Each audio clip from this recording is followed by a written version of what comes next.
Evan McGinty here with the third episode in our series on the idols of a man's heart. Here in just a second, we're going to jump into a conversation that I had with Joe Bernard and Andy Murray, and we talked about how careers and jobs can become an idol for men in the modern world. And what do you do when you find yourself idolizing your career or the pursuit of the perfect career? How do you, as a Christian man, break free of that and put Christ as supreme in your life? But before we jump into that conversation, I wanted to remind the guys in Scotland that we do have a couple of events that are coming up in September that I'd love to see you at. September 4th and 5th up in the Highlands at Clawden Baptist Church. We have a 2-day conference, a weekender. So you go for the Friday, go home, sleep in your own bed, to come back on Saturday there at the church. It's going to be a great time, fellowship among men, and just some really good content to go over together. And then on September 12th down in Edinburgh, we have a 1-day conference, 9:30 a.m. to 1 p.m. That again, love for you to attend. And you can sign up for both those. I'll leave links in the show description. That way you can check out more details if you're looking for it. But we'd love to see you there, and hope you guys enjoy this conversation on the idol of career and how to make sure that that doesn't overtake your life as a Christian man, and how to make sure that Christ remains supreme.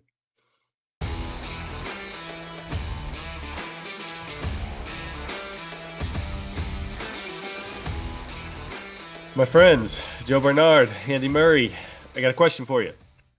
What was your first job? Do you remember your first job? Joe, what was your very first job? Well, you probably pass this place often. On Tyler Street in Covington, there's a Sonic, Oh, and yeah. I was what was called a car hop. Andy, you don't know this, but this is a fast food chain where they bring your food out to your kind of car, your window, and so yeah, so I had a Sonic uniform and brought burgers to cars. Yeah. Wow, I never knew this about you. This is great. I will now always think of you every time I go to that Sonic, which is frequently. My kids love going to that very specific Sonic. So yeah, amazing. I can't believe you were a car hop at Sonic. Okay. And was the food full of carbohydrates, Joe? There were plenty of carbohydrates, yeah, all over Lot, the place. lots of grease, very, very greasy, but good stuff. Best tater tots. I love their tater tots. Cheesy tots, man. It's good Oh stuff. yeah. All right, Andy, first job. What was your first job? My first job was working for a printing company called the Banner of Truth Trust, Hmm. which my Gosh. father was involved in setting up. I was the tea boy, pretty much. I don't think that was my title, but pretty much I made the tea.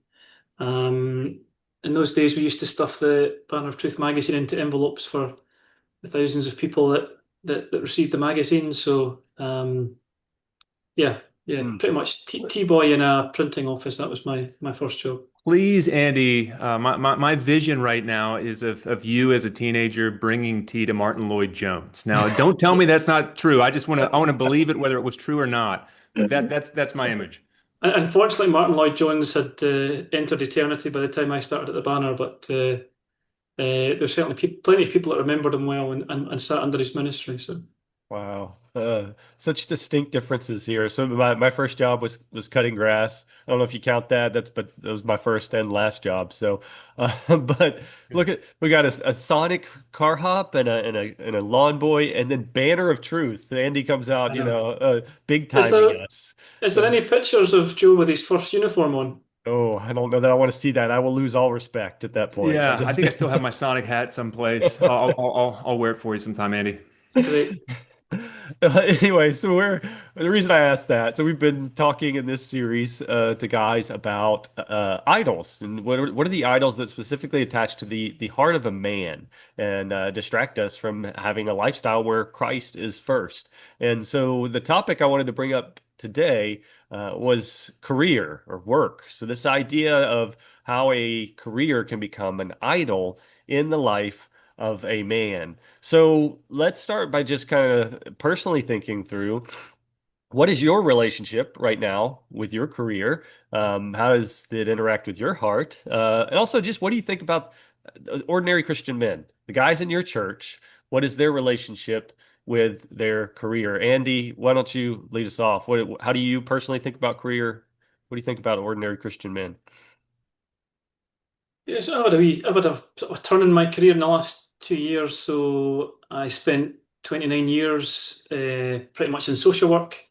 I graduated in 1995, and I suppose for the first maybe 10 years really pursued um, career advancement. Mhm.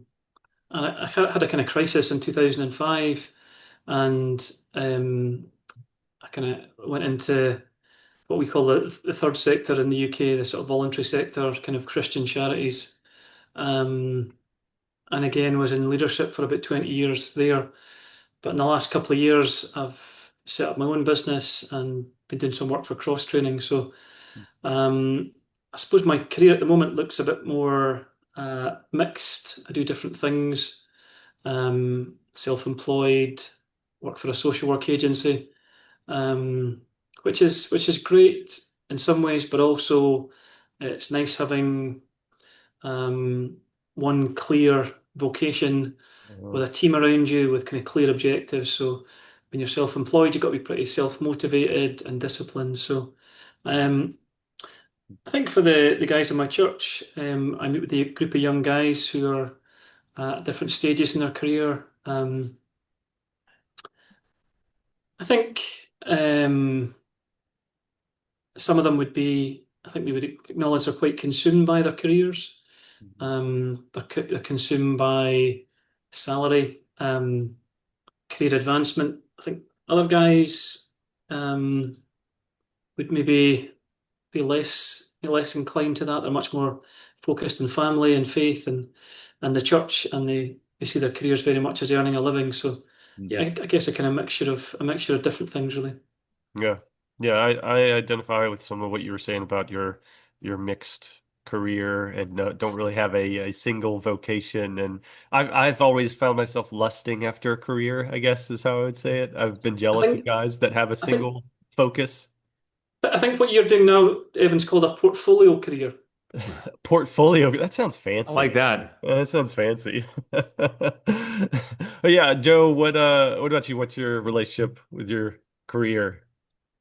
Yeah. Well, I wrote down, I think there's kind of, four overlapping, call them ideas or different experiences that guys have of work. I'm thinking here not just about myself, but the guys around me.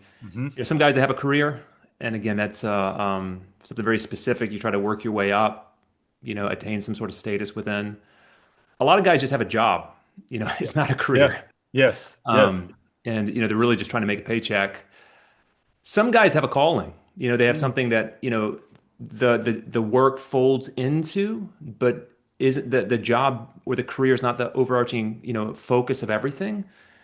And then some guys are unemployed, and they're not doing anything. So I think there's a whole kind of constellation of ideas or experiences that guys have. But when it comes to the ones that have a career, they're the ones that maybe struggle with letting that part of their life over dominate to the Mhm. extent that often it's just hard to get their time. They're not very often able to get kind of routines in place or sporadic with church because often that career is set up as the just centerpiece of their life. Yeah. So, but there's a lot of different ways that guys come at this. Yeah, no, I agree. So let's think about this through the context of men specifically and why this is a men's issue. Here we are doing men's discipleship ministry. We coach a lot of guys in different seasons of life, and we do see this come up. We do see where work or career gets in the way of their discipleship. It's a blockade in their spiritual growth because it has become an idol. So what is it about career? What is it about this drive for work that makes it an idol for men specifically? What would you say, Andy? I think all of us have a hunger for significance. We want to make a mark in life. Hmm.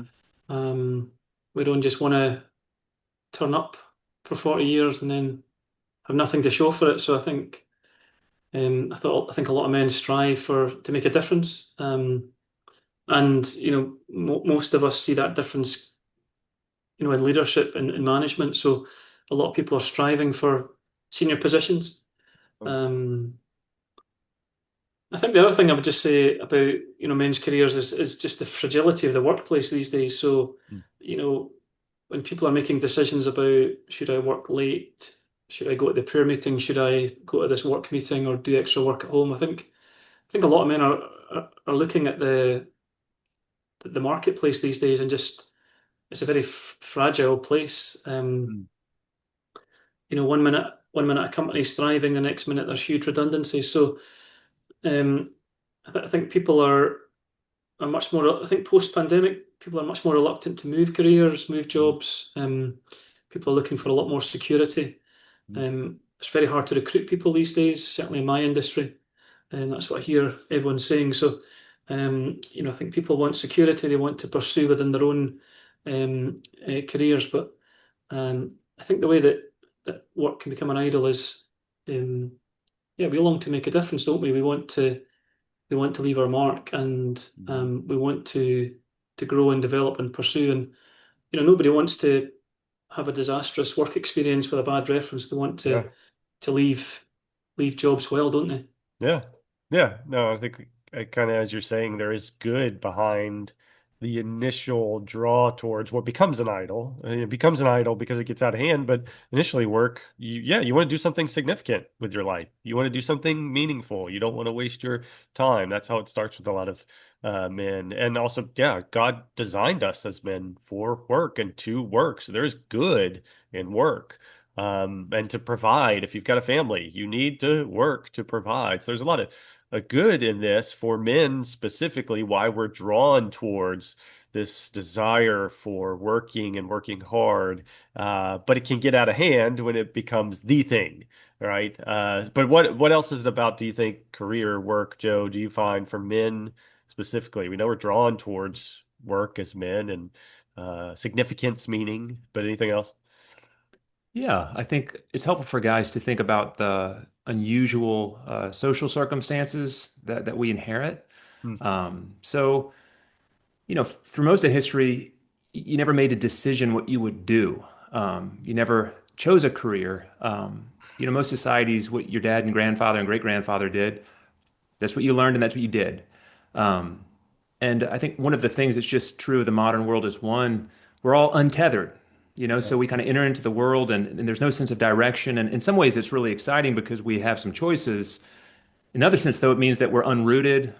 We don't really Mm, have a sense of identity. Um, and so I think that's where work, it takes on this higher status in our life mm, where, um, on the one hand, we live in a consumeristic society, so we want something that'll give us purchase power. And so yeah. often guys are looking for a career that will make them a certain salary.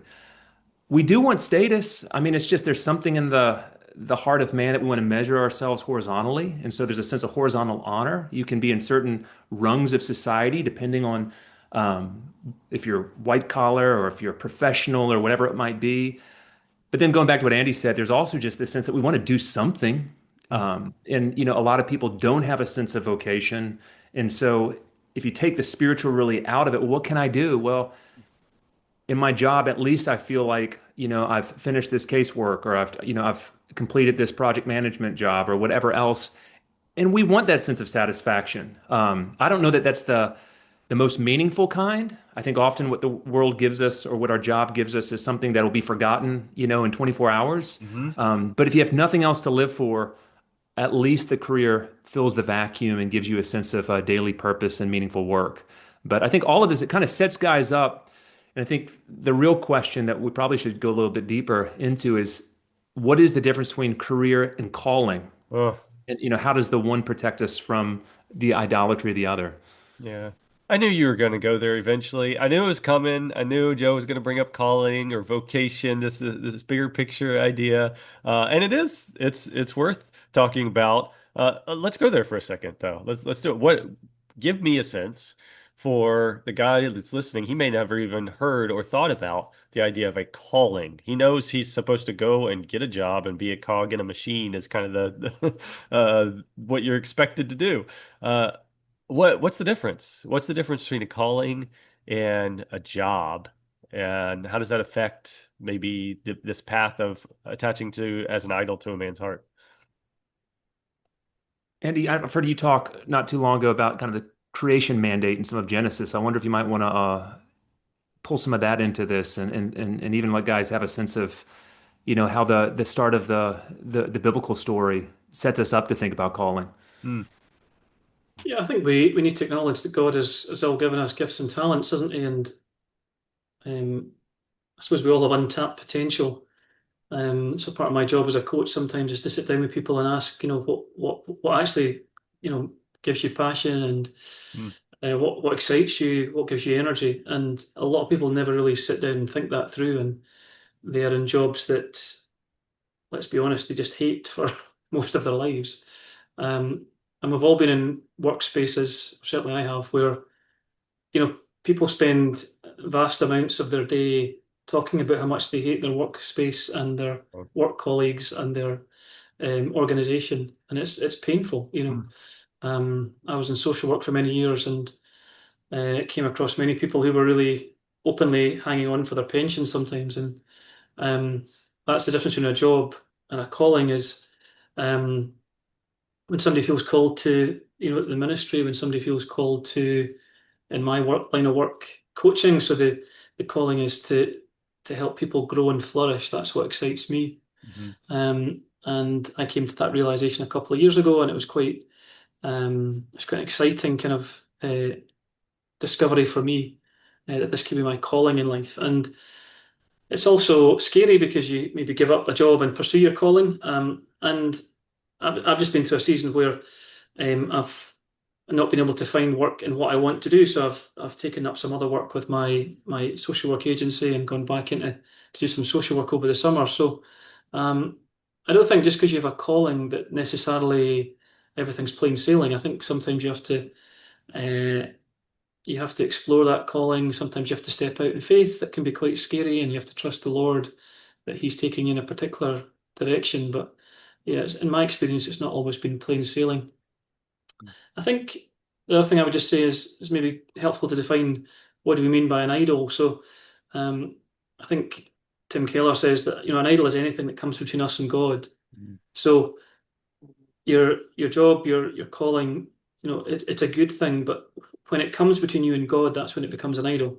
mm, So when you begin to worship your calling or your career or your job rather than God, um, I was brought up I've said this before in the podcast, I was brought up in a kind of culture in Scottish Presbyterianism where it was just a given that you had to attend church morning and evening on a Sunday and Wednesday, and those were non-negotiables.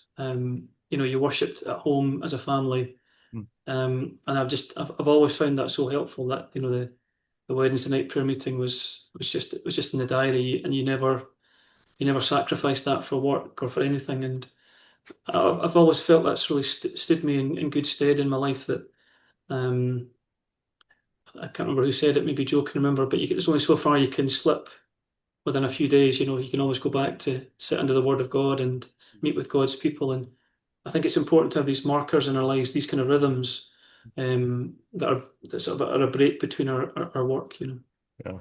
Yeah.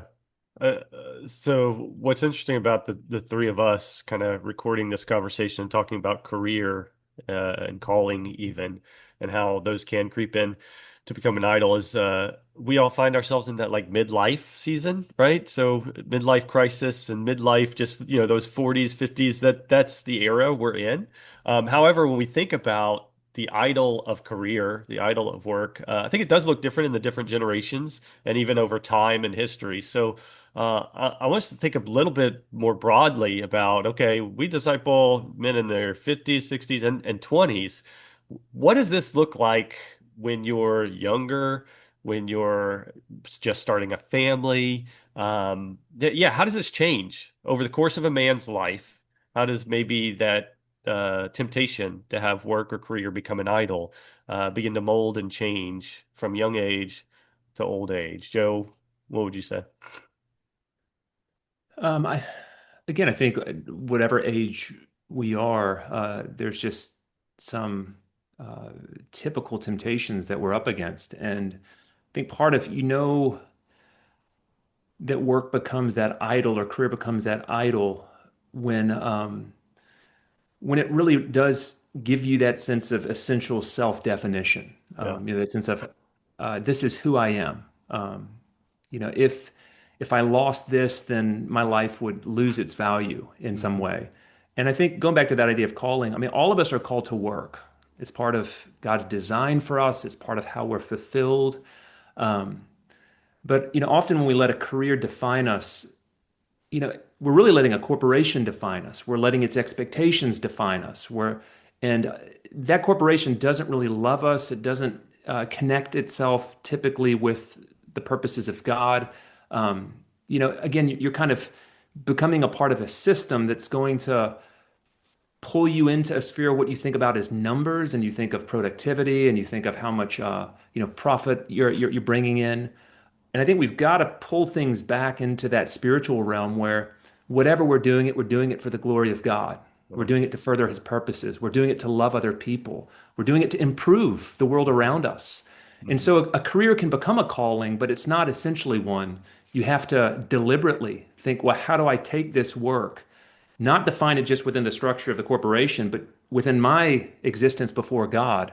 And I think when God's, when He achieves that place that's first, and we're thinking about Him first and foremost, and His purposes for us, it either allows us to align our career underneath His mission, Mm. or we'll find in some cases that a certain job actually doesn't give us the ability we need to serve God. And so we actually have to step out of a job in order to position ourselves to where we can really use our skills and abilities, for the kingdom of God. And that's a hard move. But I can think of just friends even recently who've made some radical changes because they realized this job gave them a great salary, Mhm. but it meant that they weren't able to be involved with church, and they weren't able to be involved with their family, and they were constantly just thinking about the wrong kind of things. And so they've had to pivot and move directions. But it's That's a really exciting thing to watch a man take those steps.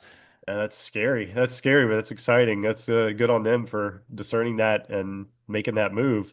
Um, how would we let's do the little bit of role play here and helping a guy like that. Joe, you've seen a couple of people go through this. Andy, you're Coach Andy, all right? This is you coach people through stuff like this.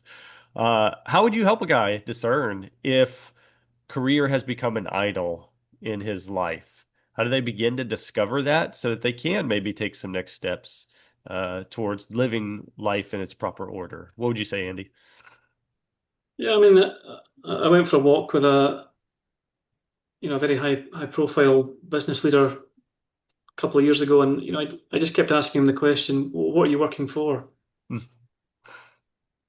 You're making vast profits, you're very successful, you're very high profile, but when was the last time you had a holiday? When was the last time you spent time with your family?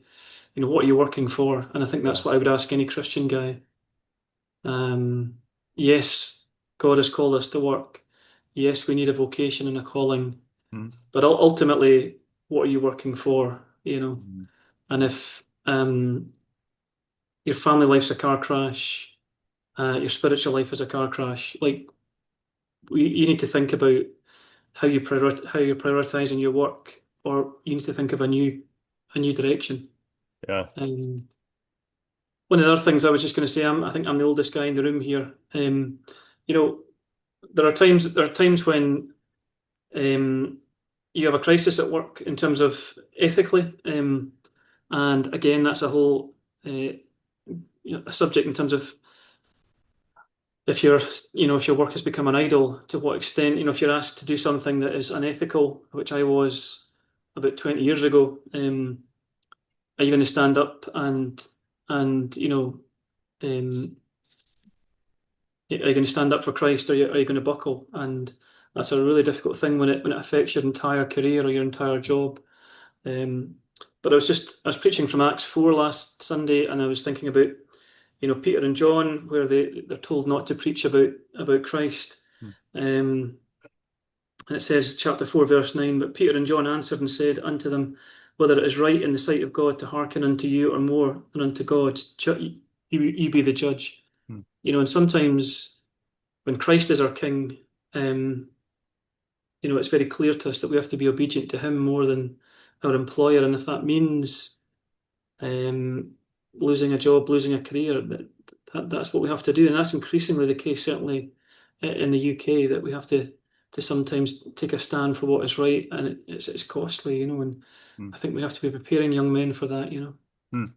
Yeah, these are tough decisions. These are tough Yeah, I decisions. would add, I think time's a difficult measure with career. And Andy, I know you've said this before, but sometimes men find themselves in positions where they have to work extra hours, just in order to pay the bills and provide food. So there are seasons where you might be having to put in more time than you would want Hmm. just in order to be that provider.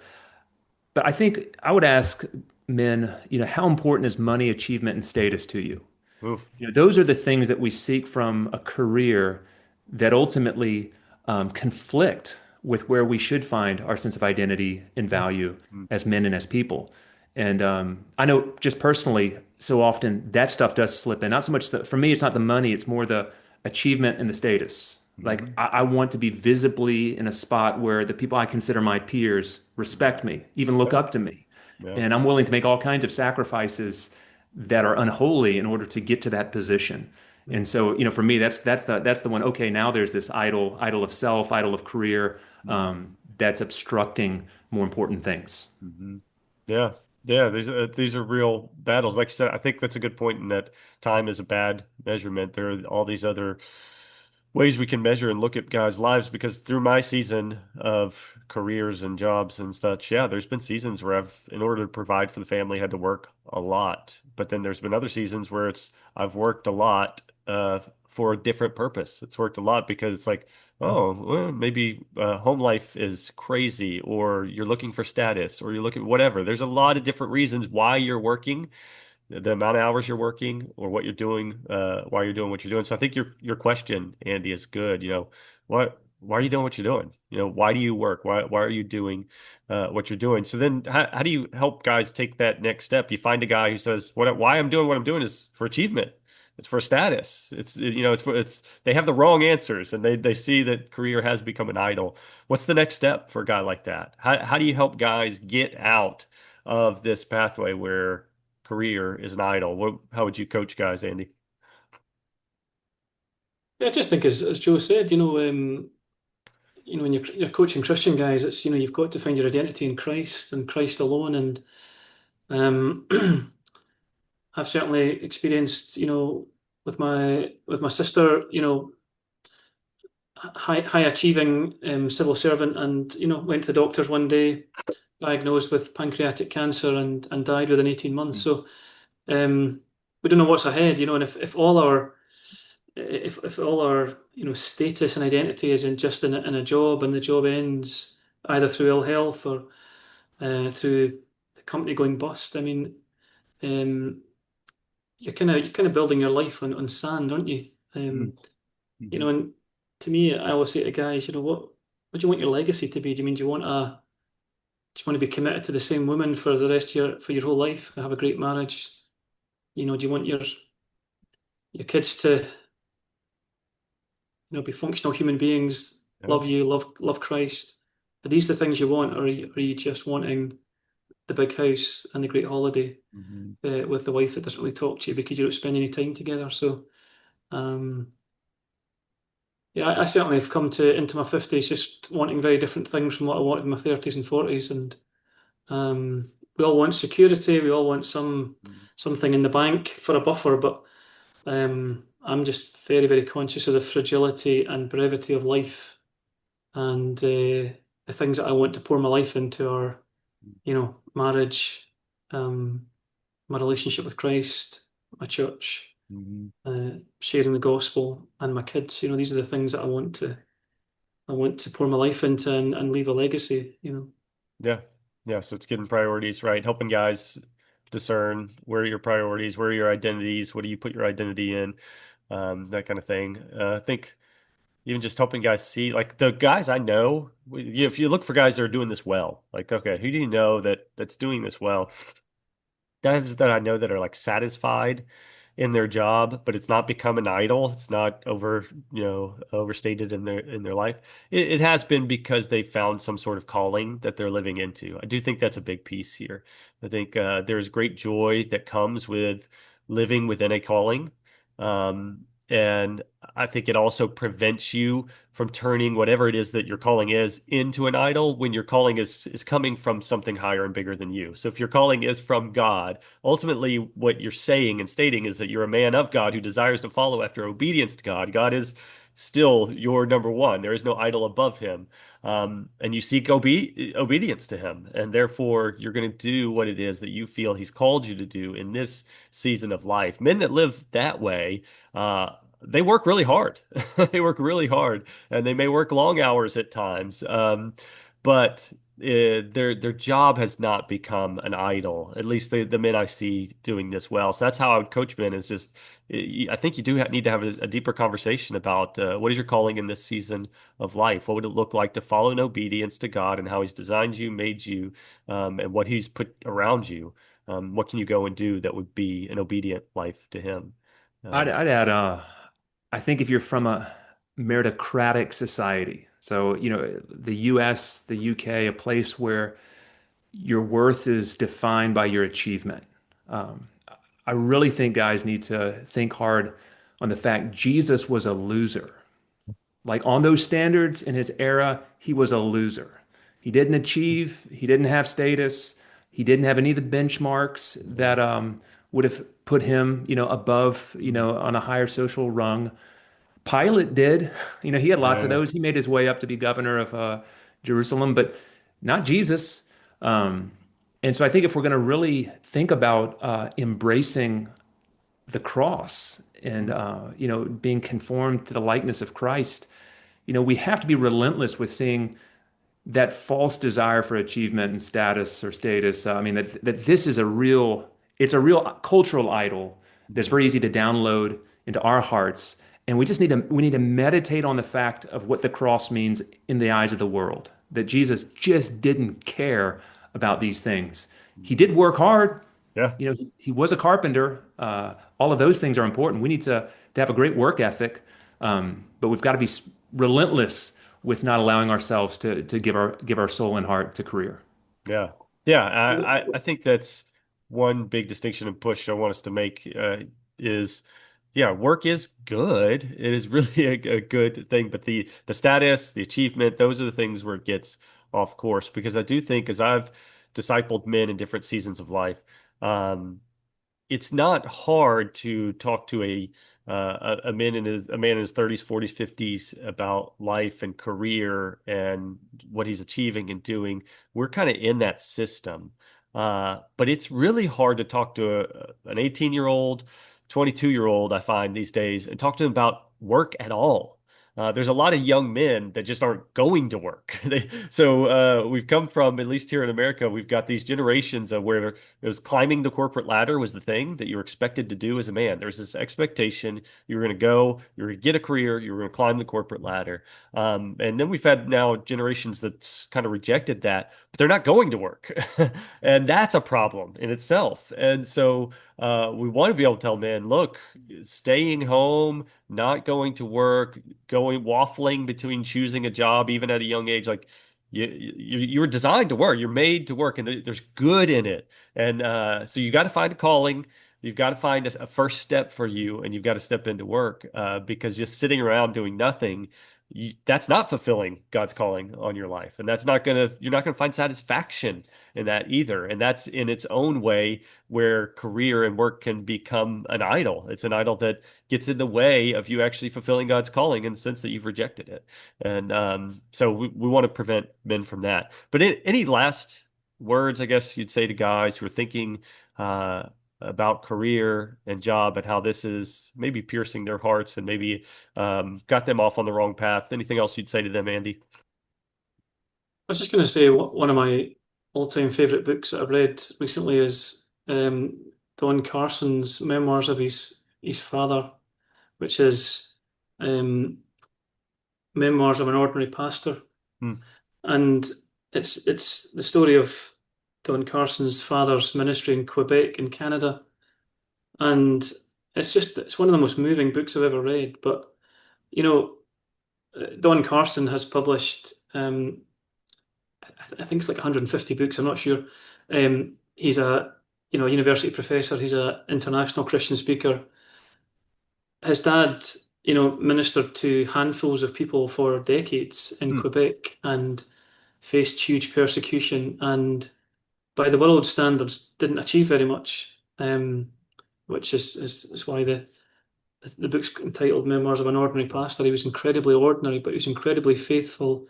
He lived out his calling, but there was no major success that he saw in his lifetime. And I just think we need to remember that our calling may not be spectacular. It may call for gentle and quiet faithfulness. Hmm. And it may look like, particularly for maybe women and our wives, um, just raising children, building a wonderful home. And we must not underestimate these things, you know what I mean? Kids coming home to a hot meal is just, revolutionary. My boys come home from work and, to have a home of safety and a home of warmth and good food on the table. And my mechanic son walks in totally black, and I just think that's wonderful, the ordinariness of that. But my wife and I, by God's grace, have built that for our boys, and hopefully they'll use that to go on and marry good women and build good homes for themselves. But um, your calling and your vocation doesn't have to look spectacular. Oh, It could be quiet faithfulness like Don Carson's father. it's good. All right. Quiet Yeah, just faithfulness. one more thing. I think I'd encourage guys to think deeply about work. We're in a funny moment. We all know that with AI and who knows what sort of social changes around the corner. But there's an opportunity, I think, for guys to think about the good of work Mm. and even the good of work that involves, like Andy just mentioned, his son who's a mechanic. But one thing that's just been lost with a lot of traditional careers over the last few generations is, we're in a cubicle so far removed Yeah. from the kind of meaningful work that other men have been able to enjoy. And there's different people, Matthew Crawford and others, trying to help recover a sense of the fulfillment of work, producing, and the kind of joy that comes from that kind of work. But for young guys that still have life ahead of them, I think to break outside the career mindset, really think about a theology of work, think about a sense of calling, and you might choose a non-traditional path Yeah. into a job that maybe your parents wouldn't have selected for you, but you could find deep satisfaction. So think deeply about these things. That's good. Yeah, I would agree with Joe. I think the other thing I would say, I look back over a career of 30 years. No job is wasted. You know what I mean? Hmm. You learn stuff in every job, and you grow and mature. You even if it's tough, you build resilience and character. So um, I always think a job is better than no job. Hmm. Because you always learn skills. Even if it's sometimes frustrating, sometimes I can look back at some jobs and think one of the reasons I want to go into coaching and consultancy is to help people break through bureaucracy that has been so frustrating for me in my career. So Hmm. yeah, always go for work over no work, I would say. There you go. That's our encouragement to you guys that are listening is there is good in work and hopefully you find encouragement where you're at right now, whether you consider yourself to have a career or a job or a calling. We want you to aim for that idea of a calling, a sense of something, doing something meaningful, purposeful with your life. Using whatever time we have left here on this earth, whatever time God gives you, to yes, go to work, but don't make an idol of it. Don't let it become the main thing in your life. And we're going to continue these conversations around men's issues, things that we see guys wrestling with along their path of discipleship, the things that creep in and become an idol. So I hope you'll continue to join us here on the Cross Training Ministries podcast.